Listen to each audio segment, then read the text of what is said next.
Bismillahirrahmanirrahim. Perkenalkan, nama saya Kuliah Fathruddin, NIM S1S1170334. Kali ini saya akan mempresentasikan skripsi dari salah satu mahasiswa Teknik Informatika Universitas Halu Oleo dengan judul Analisis Perbandingan Metode CPI dan Metode TOPSIS pada Sistem Penunjang Keputusan dalam Menentukan Dosen Pembimbing dan Penguji Skripsi berbasis website.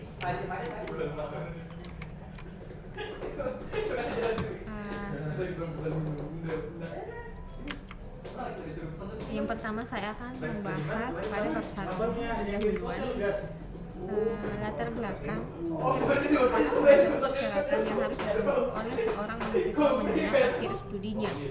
Dalam penyelesaiannya, mahasiswa dibimbing oleh 2 orang pembimbing yang bertugas memberikan arahan dan masukan kepada mahasiswa. Tugas penentuan dosen pembimbing dilakukan oleh ketua jurusan menggunakan cara konvensional dengan mengandalkan pengetahuan pribadi tentang spesifikasi dosen tanpa memperhatikan beberapa faktor lain seperti kuota bimbingan yang sedang ditanggung oleh dosen bersangkutan atau kecocokan antara topik skripsi yang akan diambil oleh mahasiswa. Begitu pula yang terjadi di jurusan Teknik Informatika Universitas Halu Oleo, yang mana penentuan dosen pembimbing diberikan kepada ketua jurusan yang proses pengambilan keputusannya masih bersifat konvensional berdasarkan pengetahuan pribadi. Hal ini memungkinkan adanya ketidakcocokan antara topik skripsi yang diambil mahasiswa dengan dosen pembimbing yang diberikan, sehingga dibutuhkan sistem yang dapat mendukung pengambilan keputusan dalam menentukan dosen pembimbing dan penguji yang sesuai dengan judul tugas akhir mahasiswa dengan mempertimbangkan faktor-faktor tertentu. Ada beberapa metode pada MADM atau Multi Attribute Decision Making untuk membantu pemilih jurusan, diantaranya adalah AHP, SAW, dan TOPSIS. TOPSIS memiliki kelebihan di mana konsepnya sederhana dan mudah dipahami, komputasinya efisien, dan memiliki kemampuan untuk mengukur kinerja relatif dari alternatif-alternatif keputusan dalam bentuk matematis yang sederhana. Kekurangan dari metode ini yaitu harus adanya bobot yang ditetapkan dan dihitung terlebih dahulu berdasarkan pedoman operasional penilaian angka kredit kenaikan jabatan akademik atau pangkat dosen, Direktorat Jenderal Sumber Daya Iptek dan Dikti, Kementerian Riset Teknologi dan Pendidikan Tinggi tahun 2019, kemudian berdasarkan Peraturan Rektor UHO nomor 1 tahun 2019 serta rincian rubrik BKD atau beban kerja dosen Universitas Halu Oleo yang saling berkaitan dalam mengatur ketetapan dosen untuk menjadi pendamping mahasiswa dalam menyelesaikan tugas akhir atau skripsi.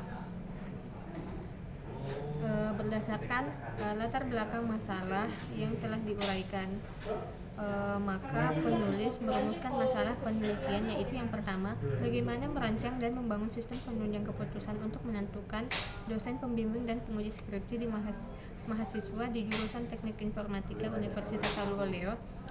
Yang kedua, bagaimana hasil analisis kinerja metode CPI dan TOPSIS dalam sistem penunjang keputusan untuk penentuan dosen pembimbing dan penguji skripsi. Batasan masalah. Yang menjadi batasan masalah dalam penulisan tugas akhir ini yaitu yang pertama, kriteria yang dinilai dalam sistem ini berjumlah 4 kriteria, yaitu kriteria keahlian, jabatan fungsional dosen, status pendidikan, dan kriteria status kepegawaian. Yang kedua, dalam sistem rekomendasi ini dosen yang menjadi alternatif berjumlah 17 orang dan topik skripsi berjumlah 12 topik. Yang ketiga, sistem diakses oleh 3 orang user, yaitu admin, ketua jurusan, dan staf. Admin mengakses keseluruhan menu, ketua jurusan mengakses hanya menu rekomendasi dan laporan, sedangkan staf hanya mengakses menu laporan untuk aksi cetak dokumen. Tujuan penelitian, adapun tujuan penelitian pada skripsi kali ini yaitu untuk mengetahui hasil analis kinerja dari uji coba implementasi metode CPI dan TOPSIS pada sistem penunjang keputusan dalam menentukan rekomendasi dosen pembimbing dan penguji skripsi pada jurusan Teknik Informatika Universitas Halu Oleo. Manfaat penelitian. Adapun manfaat penelitian yaitu sebagai berikut. Yang pertama, dapat mempermudah ketua jurusan teknik informatika dalam menentukan pemilihan dosen pembimbing dan penguji skripsi. Yang kedua, dapat mempermudah staf untuk mengelola data dan informasi mahasiswa yang sedang melakukan penelitian. Yang ketiga, dapat menentukan metode terbaik dalam menyelesaikan kasus penentuan rekomendasi dosen pembimbing dan penguji skripsi. Selanjutnya saya akan membahas bab 2, definisi sistem pendukung keputusan. SPK merupakan suatu pendekatan atau metodologi untuk mendukung dan meningkatkan pengambilan keputusan. Sistem pendukung keputusan merupakan sistem informasi interaktif yang menyediakan informasi, pemodelan, dan memanipulasi data. Sistem itu digunakan untuk membantu pengambilan keputusan dalam situasi yang semi-struktur dan situasi yang tidak terstruktur, di mana tak seorang pun tahu secara pasti bagaimana keputusan seharusnya dibuat. SPK dibangun untuk mendukung solusi atas suatu masalah atau untuk mengevaluasi suatu peluang. Aplikasi SPK menggunakan sistem informasi berbasis komputer yang fleksibel, interaktif, dan dapat diadaptasi, yang dikembangkan untuk mendukung solusi atas masalah manajemen spesifik yang tidak terstruktur. SPK menggunakan data, memberikan antarmuka pengguna yang mudah, dan dapat menggabungkan pemikiran pengambil keputusan. Kemudian definisi metode. Yang pertama, metode CPI. Metode ini digunakan untuk memilih beberapa alternatif. Teknik CPI merupakan indeks gabungan yang dapat digunakan untuk menentukan penilaian atau peringkat dari berbagai alternatif. Sedangkan metode TOPSIS adalah salah satu metode pendukung keputusan dengan banyak kriteria, dan pada setiap kriteria memiliki nilai bobot sendiri. Metode TOPSIS ini mempertimbangkan keduanya antara jarak solusi ideal positif dan solusi ideal negatif. Jadi, alternatif yang dihasilkan adalah alternatif yang terletak dekat solusi ideal positif dan jauh dari solusi ideal negatif. Nah, kita kemudian akan masuk pada contoh kasus. Adapun kriteria beserta dengan bobot dari masing-masing kriteria yang digunakan adalah ini. Yang pertama, kita akan membahas mengenai kriteria dan subkriteria. Kriterianya yang pertama yaitu dengan kode C1, kriteria keahlian bobot dengan bobot 4, kriteria jabatan fungsional dengan kode C2 yang dengan bobot 5, tingkat pendidikan dengan kode C3 dan bobot 2, status kepegawaian dengan kode C4 dan bobot adalah 3.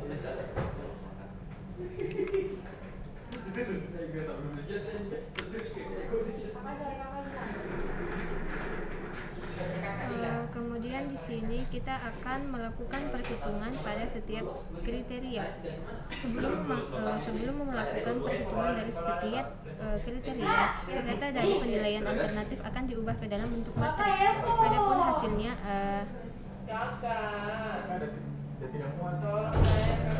setelah mengubah tabel alternatif menjadi matriks, kita akan menghitung nilai dari setiap kriteria berdasarkan tren kriteria yang ditentukan dengan menggunakan persamaan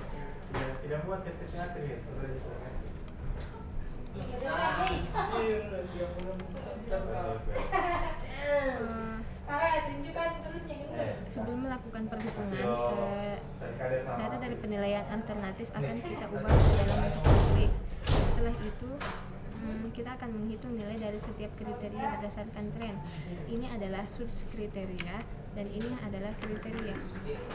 Nah, ini adalah matriks AX di mana nilainya yaitu 5, 2, 4, 2, 3, 3, 5, 5, 4, 3, 4, 5.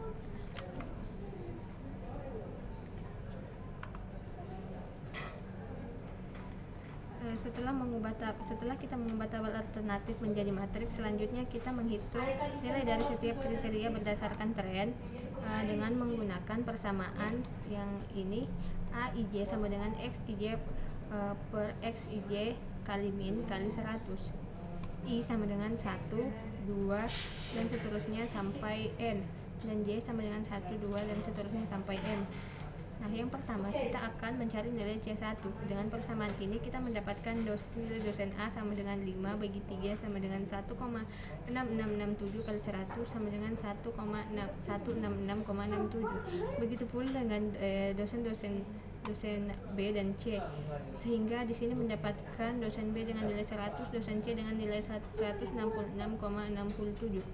Kemudian kita akan melakukan mencari C2 sama juga dengan menggunakan persamaan ini, sehingga mendapatkan dosen A, dosen B, dosen C, yaitu dosen A 100, dosen B yaitu 150, dosen C 150. Untuk mencari C3 dan C4 juga sama menggunakan rumus ini. Setelah kita mendapatkan C1, C2, C3, C4, maka kita akan mendapatkan hasil perhitungan dari kriteria. Kita akan mendapatkan hasil dari nilai kriteria.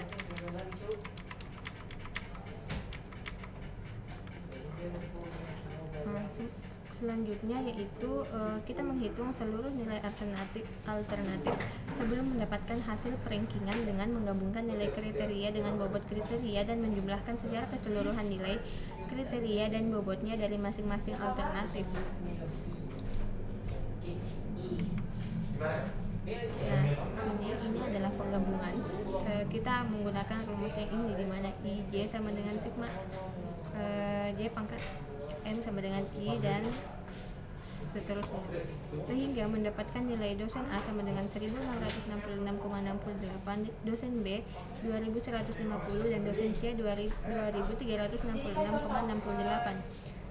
Kemudian nilai ini kita masuk pada perankingan hasil menggunakan metode CPI.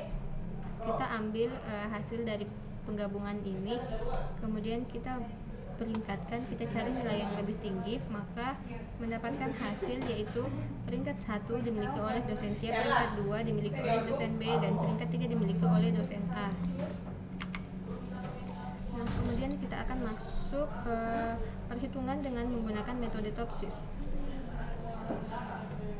Berdasarkan data kriteria dari tabel sebelumnya dan juga data alternatif dari tabel sebelumnya, proses selanjutnya adalah melakukan perhitungan dengan menggunakan metode Topsis dengan proses seperti ini. Yang pertama yaitu kita menggunakan persamaan ini untuk dan hasil pengumpulan data ini dapat terbentuk sebuah matriks keputusan D. Dari sini kita akan mendapatkan matriks D dengan nilai 5, 2, 4, 2, 3, 3, 5, 5, 4, 3, 4, 5. Setelah kita mendapatkan nilai D, maka dapat dibentuk matriks keputusan ternormalisasi atau R dengan menggunakan persamaan ini. Maka nilai R adalah 0,071 sampai 0,6804.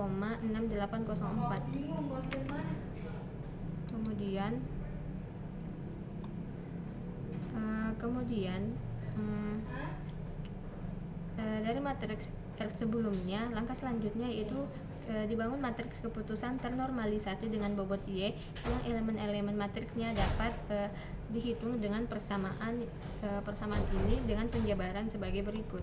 Ini adalah penjabarannya dengan menggunakan ini. Kemudian kita akan mendapatkan matriks Y dengan nilai 2,8284 sampai 2,0412.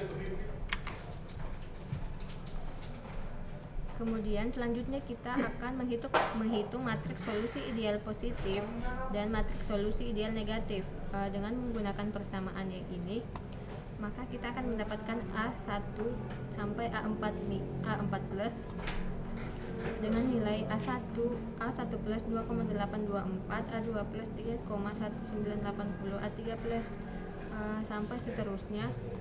Kita juga bisa mendapatkan A1 min dan sampai A4 min menggunakan rumus yang ini. Setelah kita menggunakan rumus, setelah kita memasukkan persamaannya ke dalam sini, maka akan mendapatkan A1 min nilainya yaitu 1,6971 sampai A4 min yaitu nilainya 0,8165. Maka akan mendapatkan solusi ideal positifnya yaitu 2,8284, 3,1980, 1,3245, 2,0412, dan nilai solusi ideal negatifnya yaitu 1,6971, 2,1320, dan sampai 0,8165.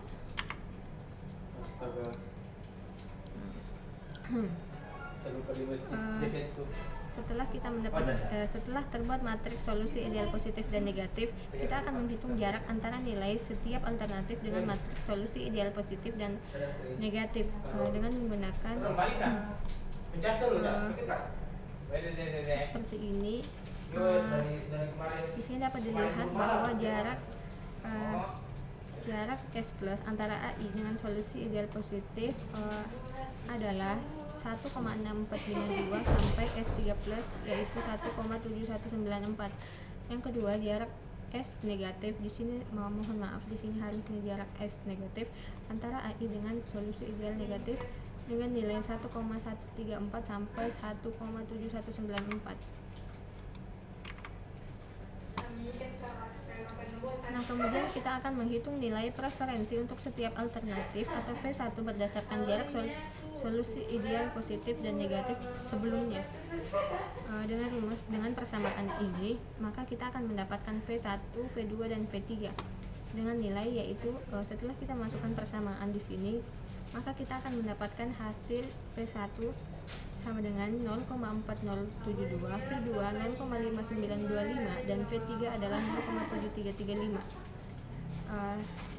Selanjutnya kita bisa melakukan perankingan hasil metode TOPSIS dengan memasukkan nilai ini dan sama kita akan mencari nilai tertinggi. Dapat dilihat bahwa peringkat 1 dimiliki oleh dosen C, peringkat 2 dimiliki oleh dosen B, peringkat 3 dimiliki oleh dosen A. Kemudian kita akan masuk pada bab 3 yaitu metodologi penelitian. Metode pengembangan sistem yang pertama adalah inception atau permulaan. Pada fase ini dilakukan proses pengidentifikasian sistem yang dilakukan dengan menganalisis kebutuhan aplikasi, melakukan kajian penelitian yang terkait analisis metode CPI dan TOPSIS dalam sistema pendukung keputusan dan menganalisis kriteria yang menjadi penilaian sistem pendukung keputusan dalam mendapatkan rekomendasi dosen pembimbing dan penguji skripsi. Yang kedua yaitu elaboration atau perluasan atau perencanaan. Setelah menentukan ruang lingkup penelitian, tahap ini akan dilakukan perencanaan dan analisis sistem menggunakan perancangan UML. Selain melakukan analisis sistem dan perancangan menggunakan bahasa pemodelan, tahap ini juga dilakukan perancangan tampilan interface dari sistem yang akan dibangun. Kemudian konstruksi.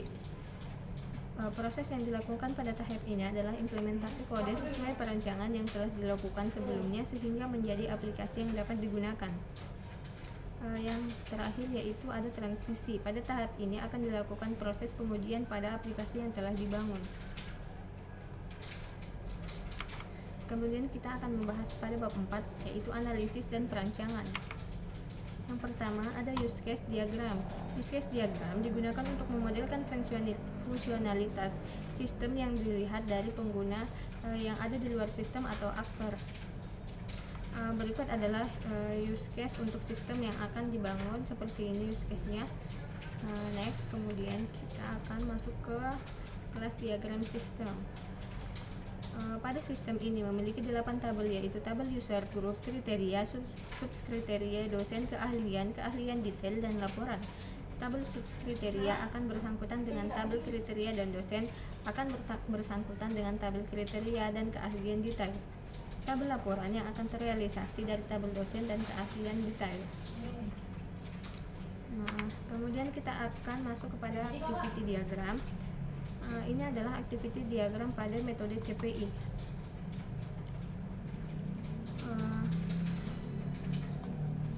Rincian alurnya yaitu kita dapat melihat sini yaitu yang pertama masukkan data kriteria dan subkriteria serta bobot kriteria sampai kita melakukan perankingan. Kemudian activity diagram pada metode TOPSIS. Dapat kita lihat alurnya juga. Yang pertama kita memasukkan data kriteria, subkriteria, dan bobot kriteria sampai seterusnya sampai kita melakukan perankingan. Nah, kemudian kita masuk pada activity diagram login. Setelah analisa sistem maka kita dapatkan rancangan diagram activity login dengan alur yaitu yang pertama admin masukkan password dan username, kemudian username dan password akan dicek oleh sistem. Apabila username dan password sesuai dengan database, maka sistem akan menampilkan menu utama. Jika username dan password tidak sesuai database, sistem akan menampilkan kembali form login. Kemudian pada menu activity beranda admin, kita dapatkan rancangan diagram activity menu dan beranda yang akan muncul setelah memasukkan username dan password yang benar. Kemudian berikutnya yaitu ada activity diagram menu tambah data. Setelah kita melakukan analisa sistem, maka didapatkan rancangan diagram activity dengan alur, yaitu yang pertama menambahkan user memilih menu tambah data dan sistem menampilkan form tambah data. User mengisi form tambah data kemudian memilih submit, sistem akan memvalidasi data. Jika valid maka data akan tersimpan dan proses selesai. Namun jika invalid maka user mengisi kembali pada form tambah data. Selanjutnya ada activity diagram ubah data dengan alur yang pertama, yaitu sistem menampilkan data yang telah diambil dari database. User memilih menu ubah data dan sistem menampilkan form ubah data. User mengisi form tambah data kemudian memilih submit, sistem akan memvalidasi. Jika valid maka akan tersimpan dan proses selesai. Namun jika invalid maka user mengisi kembali pada form ubah data. Kemudian ada activity diagram menu hapus data dengan alur, yaitu sistem menampilkan data yang telah diambil dari database, kemudian memilih data yang ingin dihapus dan konfirmasi apakah ingin dihapus atau tidak. Setelah itu data akan dihapus, namun jika tidak maka user akan memilih data yang ingin dihapus. Kemudian ada activity diagram rekomendasi dengan alur, yaitu user memilih data, kemudian sistem akan menampilkan form tambah data yang diisi oleh user. Kemudian user memilih metode yang akan digunakan untuk menghitung nilai dari kriteria dan alternatif. Setelah itu kita submit, kemudian sistem akan validasi data yang dimasukkan dan jika benar maka sistem akan menampilkan rekomendasi dari hasil perhitungan. Dan yang terakhir, user mengisi form yang ditampilkan dan memilih dosen lalu melakukan submit dan data akan tersimpan di database, kemudian prosesnya selesai. Yang terakhir yaitu activity diagram cetak dokumen dengan alur, user atau staff mengakses menu laporan, kemudian user memilih data yang akan dicetak, pilih ubah terlebih dahulu untuk mengisi nomor surat, jadwal dan waktu, lalu submit. Lalu user memilih menu cetak pada data yang akan dicetak, kemudian sistem menampilkan dokumen siap cetak dalam format PDF. Selanjutnya kita akan masuk pada sequence diagram. Yang pertama sequence login dengan alur, user memasukkan username dan password. Setelah itu data akan dikirimkan ke database lalu untuk divalidasi. Jika salah maka user akan kembali ke form login untuk mengisi kembali username dan password yang benar. Jika benar maka user akan masuk ke beranda. Kemudian ada active sequence menu tambah data dengan alur, user memilih menu tambah data lalu sistem menampilkan form tambah data. Untuk mengisi form tambah data kemudian submit, data akan divalidasi. Kemudian data yang telah ditambah akan ditampilkan oleh sistem. Kemudian menu ubah data dengan alur, yaitu user memilih data yang akan diubah, kemudian akan ditampilkan form ubah pada data yang dipilih, kemudian mengisi form data, lalu data akan divalidasi. Data yang telah diubah akan ditampilkan oleh sistem. Selanjutnya ada sequence diagram hapus dengan alur, yaitu user memilih data yang akan dihapus, sistem mengkonfirmasi data yang akan dihapus, lalu user konfirmasi hapus data, kemudian data terhapus. Lalu ada menu rekomendasi CPI, dan di sini ada menu rekomendasi pada metode TOPSIS. Kemudian kita akan masuk pada bab 5. Bab 5 yaitu ada definisi implementasi sistem. Sistem pendukung keputusan untuk menentukan rekomendasi dosen pembimbing dan penguji skripsi yang menggunakan bahasa pemrograman PHP yang dibangun untuk mengolah data alternatif atau dosen untuk menentukan rekomendasi dosen, pembimbing, dan penguji yang cocok dengan topik skripsi mahasiswa. Sistem ini menggunakan metode Composite Performance Index atau CPI dan TOPSIS. Kemudian di sini ada data yang digunakan pada penelitian ini, yaitu data kecocokan keahlian dengan topik skripsi berdasarkan permintaan, jabatan fungsional dosen, status pendidikan dosen, dan status kepegawaian dosen. Pada kasus ini jumlah dosen 18 orang dan jumlah keahlian adalah 12 topik. Lalu kita akan masuk di bab 5, yaitu implementasi sistem. Maaf, di sini seharusnya adalah bab 6, yaitu kesimpulan dan saran. Pertama kita akan masuk kepada kesimpulan.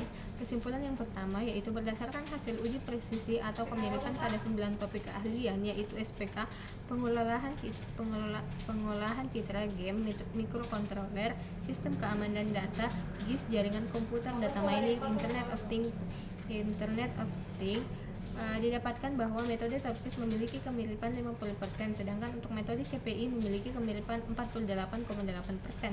Untuk pengujian kecepatan pengolahan data, metode TOPSIS signifikan lebih cepat dibandingkan metode CPI.